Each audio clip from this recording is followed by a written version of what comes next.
Okay, class, please go to your groups.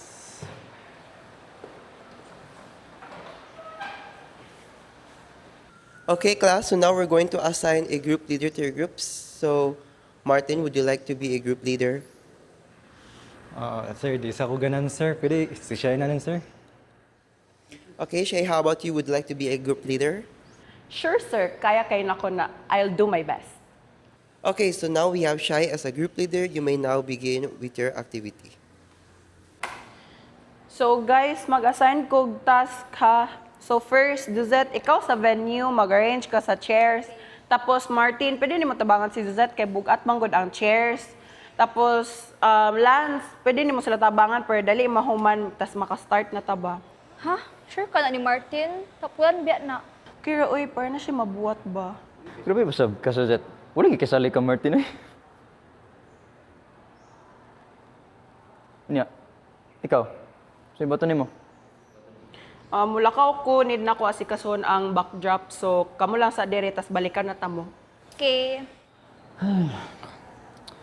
Sige, pero saba lang ha kung nakaipay mo kay murag lang. Okay, una sa ako, guys, ha.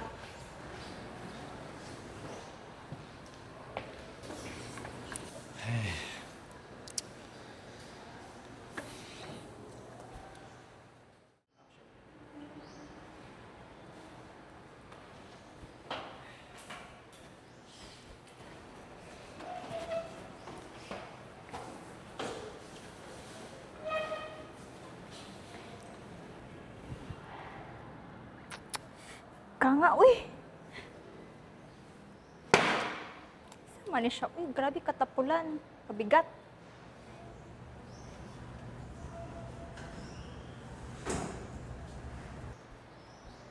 Bay. Liut sa tabay kay murag medyo dagan pa ni mga ano, mga chairs ba. Sige.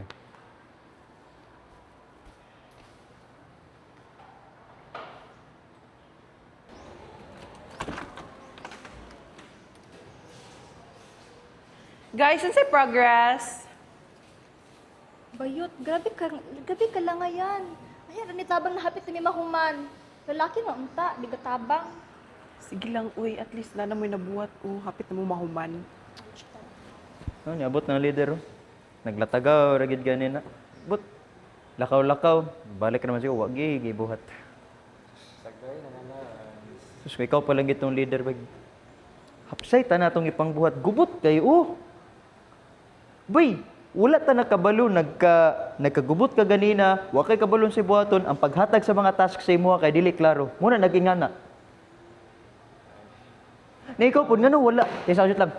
Ngano ikaw pud wala pud ka nagano. Wa pud ka nag-step up as leader. Lance, nakoy atiman Lance. Ni sabi paminaw sa di ka gawnaw na sa kapakanan sa tong grupo bay. Bai ang leader mo sugot ka na bai ang leader. Lance, kira na. Siya ang leader, okay? Pastagdain na Lance, okay? Kung dili gani ka bay, ako gid mismo storya saya, ako ang magano.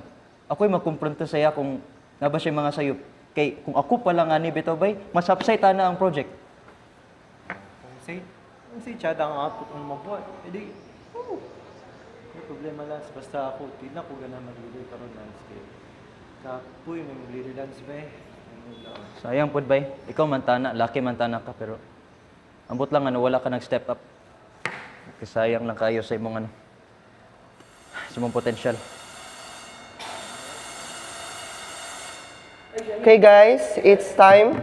Please go back to your seat and ready your presentation.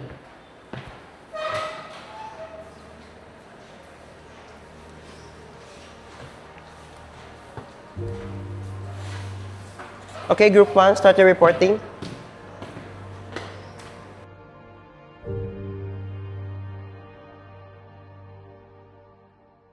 Over the course of time, traditions in the past have been that women tend to only participate in household work.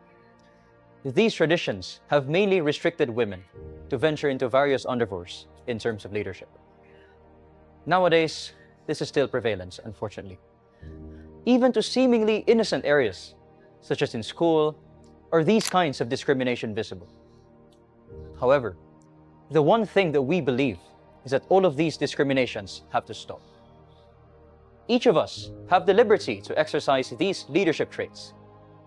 These shouldn't be only a privilege, but rights. Being a leader is a human thing to do, not just in one particular gender. And the one thing that we believe is that leadership is based on the capability of their skills and not based on gender. Gender inequality has always been prevalent. Usually, women were more often to be taken advantage of. However, we have to take note that men do not benefit either. This means that due to the stereotypes, men are also pressured to do of what is expected of them. Being vulnerable and that being able to lead does not make a man less of a man. It is worth mentioning that we have our own unique sets of skills and talents.